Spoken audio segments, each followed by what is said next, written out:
everybody, welcome back to month 4 of the Puzzle Mystery Quilt Wild West. Hey Abby, how do cowboys wrangle their cattle in space? A tractor beam. Gotta love it.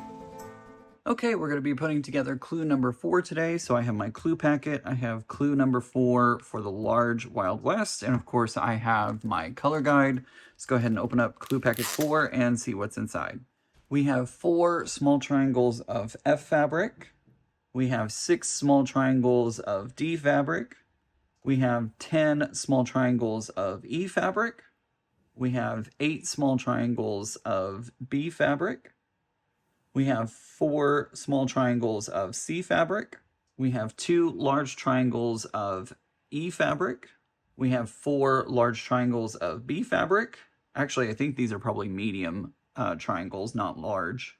We have 4 small squares of D fabric. I'm thinking those are small. I'm not 100% sure. We have 2 small squares of C fabric. Then we got some big pieces. Our first one is we have 2 large triangles of A fabric. I'm running out of room to find places to put things, but here we have 4 large rectangles of D fabric. And lastly, we have 2 large squares of D fabric. There we go. That's all we have in this packet. I'm going to go ahead and put these off to the side, and we'll start in on step number 1. Okay, starting off on section 4A, we're going to be making 2 of these section 4A. Starting off with step number 1, it says to sew a small triangle of C fabric to a small triangle of D fabric, and we're going to make 4 of those. So I'm going to go ahead and do that, and I'll come back when it's time to press it out. Okay, I have sewn all 4 of those together, and now I am pressing the last one out just like that. There we go. All right, so I've completed step number 1. Let's move on to step number 2. Okay, moving on to step number 2, it says we're going to sew a small D square to the right of a step 1 unit. We're, of course, going to connect our D fabric together just like that. I'm going to go ahead and sew this together, and I'll come back when it's time to press it out. Okay, I've sewn all of those together, and now I'm pressing it out. I'm pressing towards the D square that we just added. By the way, the previous step we pressed, I don't know if I said it or not, but we pressed towards our C fabric. There we go. There is 4 of those. Let's move on to step number 3. Moving on to step number 3, it says we're going to sew a D rectangle to the top of a step 2. Super easy, just like that. We're going to go ahead and make 4 of these, and oh, shoot. I get to get the seam ripper out again because I was not supposed to, actually, we were only supposed to do 2 of step 2 instead of more. My bad. I was obviously not paying attention, so I've got to rip some of those. I'll do that here in a second. We're only supposed to do 2 of step number 2 and 2 of step number 3. So I'm going to go ahead and do that right now. I'm going to go ahead and put together 2 of step number 3, which is, of course, the D rectangle up on top, just like that. And I'll come back when it's time to press that out. Okay, there we go. I have sewn these 2 together. I have undone, I have unsewn, I have ripped the stitches, however you want to put that, for the other ones that I wasn't quite supposed to do yet, but there we go.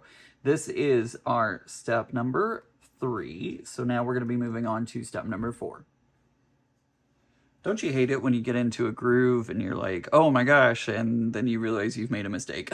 Anyways, here comes step number 4. It says we're going to join a large D square to the top of a step 3, and we're going to make 2 of these. So we're just putting on that top square just like that. I'm going to go ahead and do that, and I'll come back when it's time to press it out.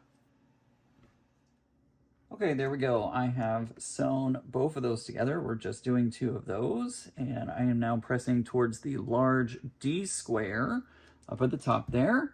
So now we are complete with step number 4. Let's move on to step number 5. All right, moving on to step number 5. Remember those pieces that I sewed wrong a moment ago? Well, we are going to take those pieces and we are going to sew them so that a small D small D square is at the top of the remaining step 1 units. So we're going to put them together just like that. We're going to make 2 because that's all we have. So I'm going to go ahead and do that, and I'll come back when it's time to press it out. Okay, I have sewn those together, and now I'm pressing towards the square that has the CD half square triangle. So I'm pressing towards that, which feels a little unnatural, and you might have to fight a little bit of the bulk, but shouldn't be too bad. So there we go.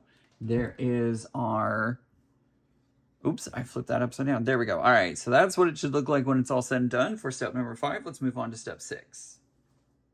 For step 6, what we're going to do is we're going to sew a D rectangle to the right of the step 5, and we're going to make 2 of those.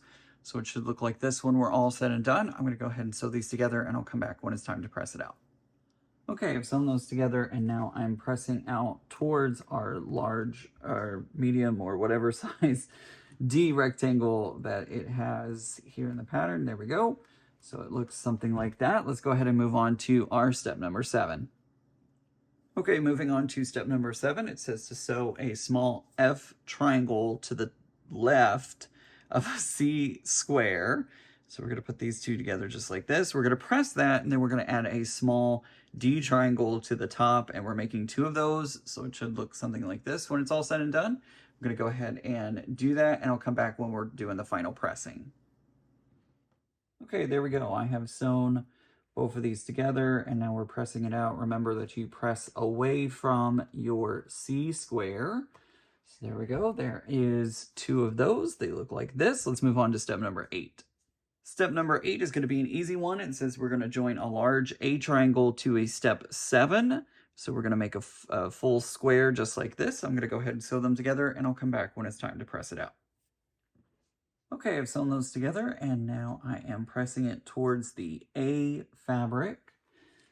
So I'm pressing it towards the large triangle that we just added onto our pieces here. There we go. So that's how it looks when it's all said and done. Let's move on to step number 9. All right, moving on to step number 9, it says to join a step 6 to the top of a step 8. We're going to make 2 of these in total, so you're going to sew them together just like this, which feels really weird to have this random triangle out there, but I'm going to let it be, and we're going to go ahead and sew these together, and I'll come back when it's time to press it out. Okay, there we go. We have finished our step number 9, and we're now pressing towards the size that has the large A triangle in it. So we're pressing down. If looking at the block like this, we're going to be pressing it down towards the bottom there. Let's move on to step number 10. Step number 10 is going to be easy because we're going to take our step 4 to the right, and we're going to put it to the right of a step 9. We're going to make 2 of them in total. You know you've done it correctly when your D fabric lines up, and of course your C fabric lines up. I'm going to go ahead and sew this together, and I'll come back when it's time to press it out. Okay, there we go. I have sewn those together, and now I'm pressing it out. The instructions tell us to press towards the left side of what we've just created.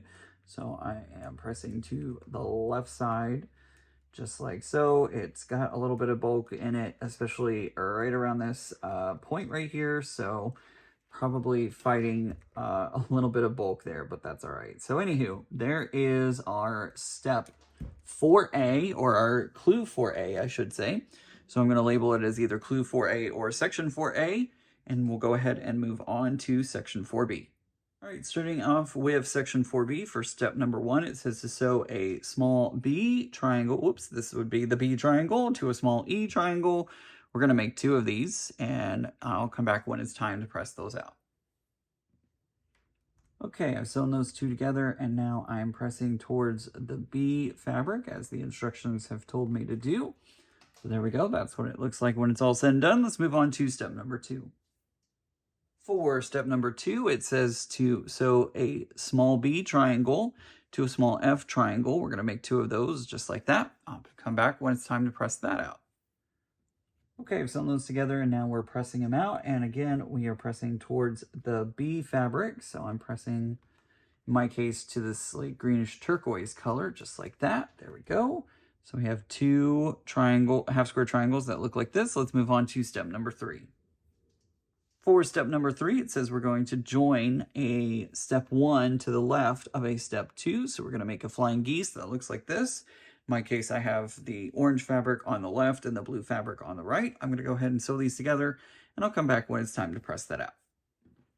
Okay, I've sewn those together, and now we're pressing towards our half square triangle. That is the EB half square triangle. So in my case, it's, well, with everybody's case, it'll be to the left, but in my case, it'll be the orange and blue fabric. All right, let's move on to our step number 4. Okay, moving on to step number 4, it says we're going to sew a small B triangle to the top right of a medium E triangle. We're going to press that, and then we're going to add our small B triangle to the top left. We're going to make 2 of these in total, so I'm going to go ahead and sew that together, and I'll come back when it's time to press it out.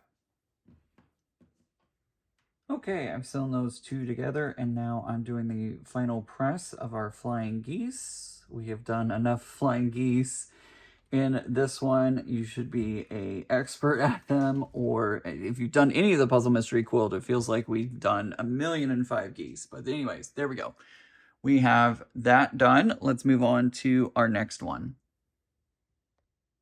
Okay, moving on to step number 5, it says we're going to sew a small E triangle to the top of a medium B triangle. We're going to press that, and then we're going to add a small E triangle to the top left. We're going to make 4 of these in total. So up until this point, we've made 2 of each, but now we're going to make 4 of each of these. I'm going to go ahead and do that, and I'll come back when it's time to press it out.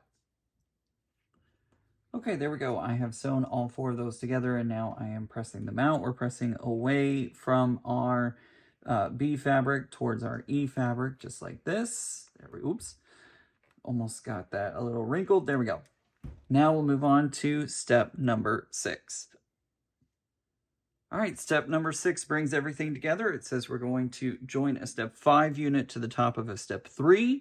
Then we're going to add a step 4 on the top, and finally another step 5 to make 2 of those. So it's going to look like this. When we're all said and done with it, we know we've done it correctly when we have our chevrons of both of our B fabric and our E fabric matching up. Should look something like this. I'm going to go ahead and sew these together, and I'll come back when it's time to press it out. Okay, there we go. I have sewn all of that together, and of course it seems like this project just did not want to get done. My machine ran out of thread, then it ran out of bobbin, and it's just been a chaotic mess while you've been away, but there we go. All right, so we're going to press this in the same direction as our chevron shapes. So there we go. We have 2 that look like this when we're all said and done. Okay, this is what we made today. We have our section 4A and of course our section 4B. I'm going to label them as such, and then we will be ready for the halfway point next month for clue number 5.